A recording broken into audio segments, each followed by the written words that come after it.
All right. Mona Charen is a terrific syndicated columnist, political analyst, senior fellow at the Ethics and Public Policy Institute, and host of the Need to Know podcast, as well as an author of two New York Times bestsellers, Useful Idiots, about how liberals got it wrong in the Cold War, and also Do-Gooders, about how liberals hurt those they claim to help. She's got a new book out. It is really good, very powerful. Sex Matters: How Modern Feminism Lost Touch with Science, Love, and Common Sense. Sex Matters by Mona Charen, one of my favorite people in the conservative movement. Here is our interview.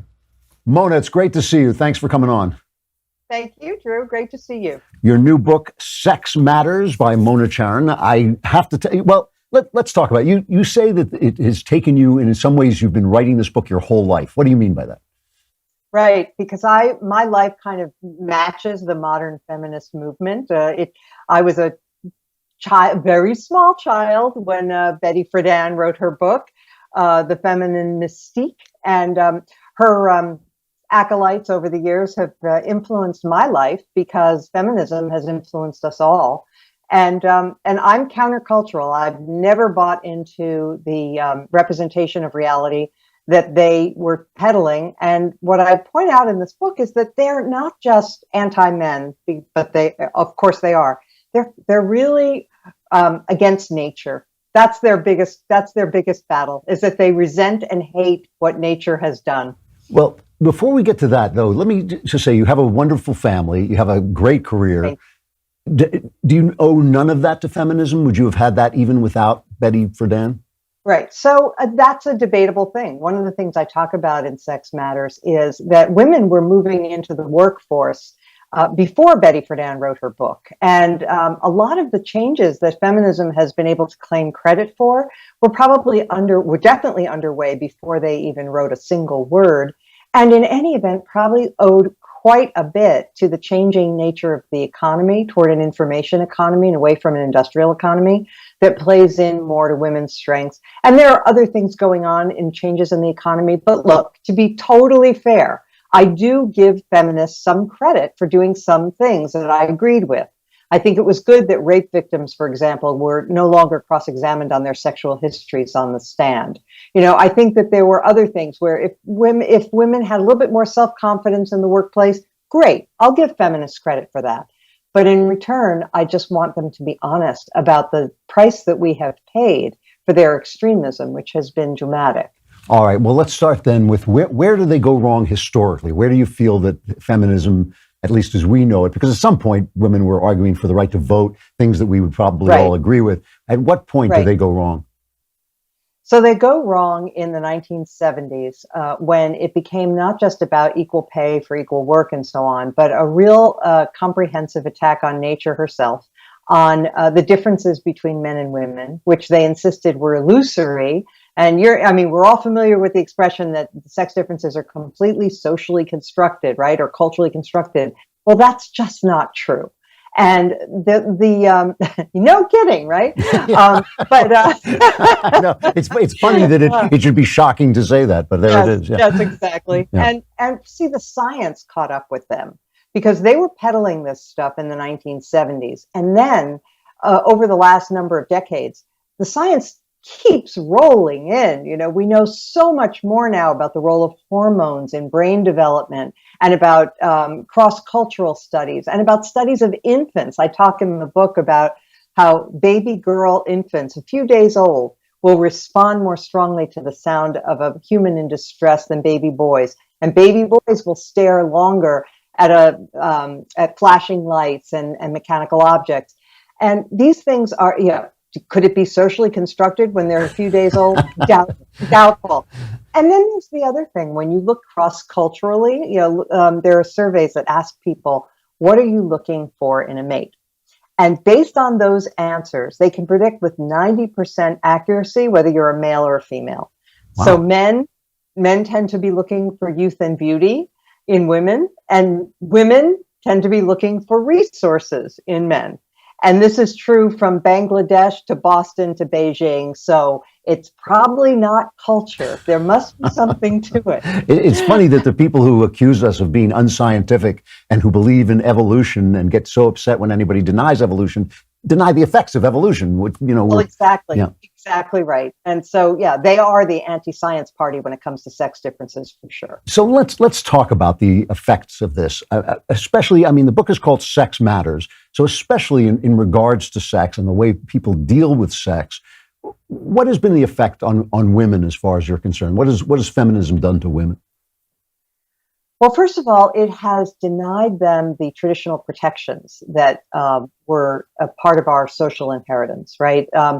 The idea that we were vouchsafed was that women are the more sensitive, vulnerable sex, and that men had to be raised to be gentlemen, to be protective toward women and respectful of their modesty.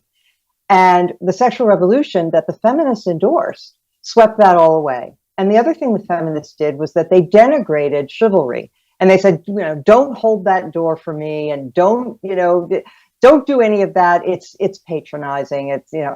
But of course, when you sacrifice that kind of male chivalry, you leave women with very more vulnerable, let's say. And I think when you look at the Me Too movement, it's being sold by some as, yes, yet another phase of feminism. But I think of it actually as a reaction against feminism and against the sexual revolution. It's women saying, we're tired of being treated this way. We do want gentlemanly behavior from men. And so in that sense, it's kind of a rebellion. But can you ask for gentlemanly behavior from men without being a lady? No. And no. And look, I mean, the other aspect of why I'm so why I want to bring feminists to account is that they always claim to be pro-woman, but the fact is, when you take a look at a woman's life in full, we cannot have full and happy, most of us cannot have full, happy, and fulfilled lives if we're separated from men, if we're alienated from men. I mean, our happiness depends on one another, and we're complementary. And so for women to be expected to have the best possible lives, they need husbands, they need sons and brothers and all the people that are closest to them. And unfortunately, because of feminism, which was all about smashing the patriarchy and dismantling marriage and the family, women are without that support that the family provides. Now, so are men, and that's really bad for men too.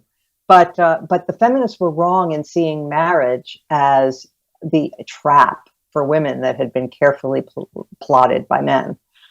Now, is there a possibility? It seems to me one of the things that I really oppose feminism. I'm really against feminism, and one of the things I hate about it is that it seems to me to be against femininity, which seems to be one of the graces of life. I mean, it seems to be one of the consolations of life that there are men and there are women. That I thought that was the good part. After all the difficult stuff. Is it possible though in chasing women out of the home and telling them that motherhood is not a necessary function, that maybe the answer to that is that women need to construct their lives differently in terms of time, that maybe their youth can be spent one way, that while men spend their youths trying to build a career, maybe women should build the career later? Is that offensive? Is that too much to ask?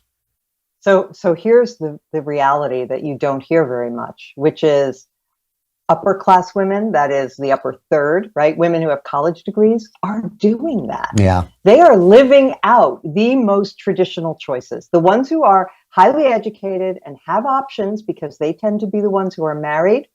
76% of married mothers say that their ideal situation when their children are young is either working part-time or having no work outside the home. Yeah. It's the people who are less educated. It's the people at the lower end of the socioeconomic scale who are faced with an awful choice, because marriage is rapidly disappearing. And so women are, forced to work. And what do? They don't have a career. They just have a job.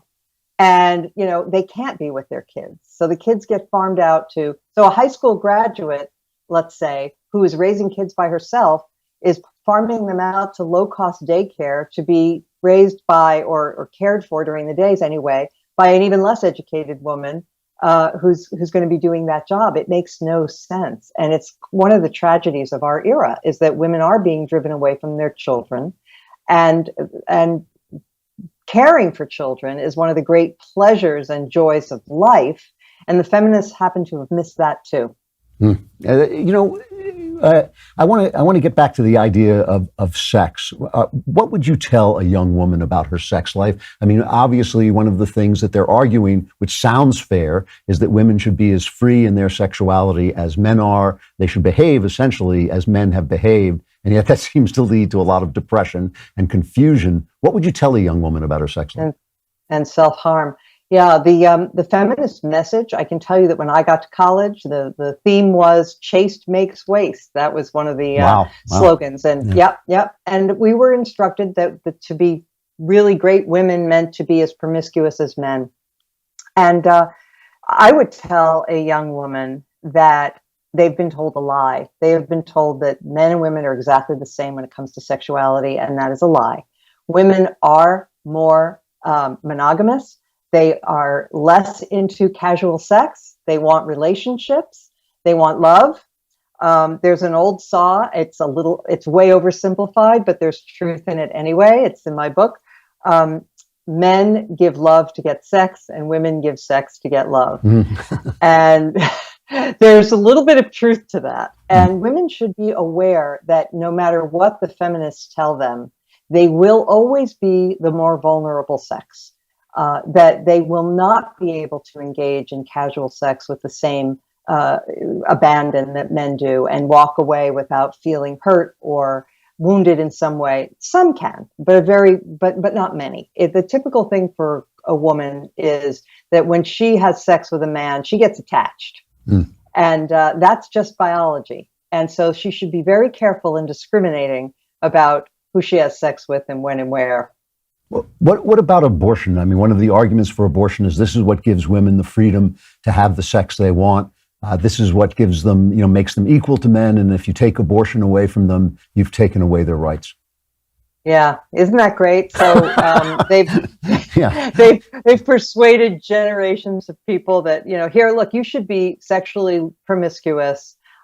Which, hey, is a great benefit to men, but they claim that it was for women's sake. You can be sexually promiscuous, and then when you get pregnant, we're going to allow you to have this surgical procedure that will rip your heart out as well as your baby. Yeah. And isn't that a great advance for women? So look, and besides which, abortion is an atrocity, and so even if it were true, which it is not. That women regard it very casually and need it as a backup for failed birth control and in order to have sex. No, it's even if people did feel that way, I would still oppose it because it's morally wrong. So here you are, someone with a family, with a career. I mean, you are one of the most important conservative voices and columnists. What reaction do you get when you say these things from feminists? I mean, I can't help but notice that feminists can be kind of fierce and ferocious whenever anybody opposes them. One thinks of the harpies. What kind of reactions do you get when you make these comments? So it depends. There are pieces that I've written where I've talked about the Me Too movement in sympathetic ways. And they said, oh, well, like she has a point there, and it is true what she says about casual sex and about women being more vulnerable. So sometimes they're open to that. When it comes to abortion, they tend to get their backs up. And certainly when I talk about making it easier for women to spend time with their kids and not driving them out of their homes if they don't want to be driven, and most don't, they react badly to that too, and they've been using the same slogans for centuries. It feels like oh, you want to have women barefoot and pregnant and slaves in the kitchen and the bedroom and so on and so forth. So you get some of that.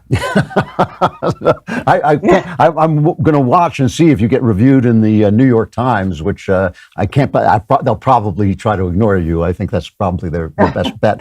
What do you want to see going forward? It seems that feminism has so permeated. Certainly, one of the things that's unfair is that so many of the people who are on the news and on television are women who have left their children at home and so are very sympathetic to that point of view. Right. And the feminist the woman who stays at home with her children doesn't have the same kind of voice, doesn't have the same megaphone that they have. What would you like to see going forward, and what do you think will happen going forward? Well, that was one of the reasons I wanted to write the book, is because I have had a career and I wanted to say, look, I was happy with my choice. You know, I cut back on my career when my kids were young, and I have no regrets. I mean, I could have been a contender, right? But I'm happier. My kids are happier. My husband's happier. We're all happier that I made the decisions that I made. And so that was one of my goals, was to be able to just be a woman's voice who could say that. And another goal is to cause people to back up and look at the true radicalism of what the feminists have argued over the last several decades, and confront the fact that it has led to a great deal of misery, to many, many women struggling to raise kids on their own, to many men being disconnected from their families and addicted and alone, not working. All of these things are in part a consequence of the feminist message. And so I hope to spark a debate and get people to reconsider some of the pieties that feminism has fed them, as well as some of the misrepresentations of reality, like the 77 cents on the dollar statistic, which is bogus, and other things, like there are no differences between the sexes. And so, you know, my hope is to cause a reevaluation. Mona Charen, not just a contender, but a champ in my book. Sex Matters. Only you and I know what that's from now. Sex Matters. Mona, thanks so much for coming on. I hope you'll come back and we'll talk again. And if you're in town, let me know. Okay, thanks. Good to see you. Bye. See, I never get to see anybody anymore. I just get to interview people. This is the thing.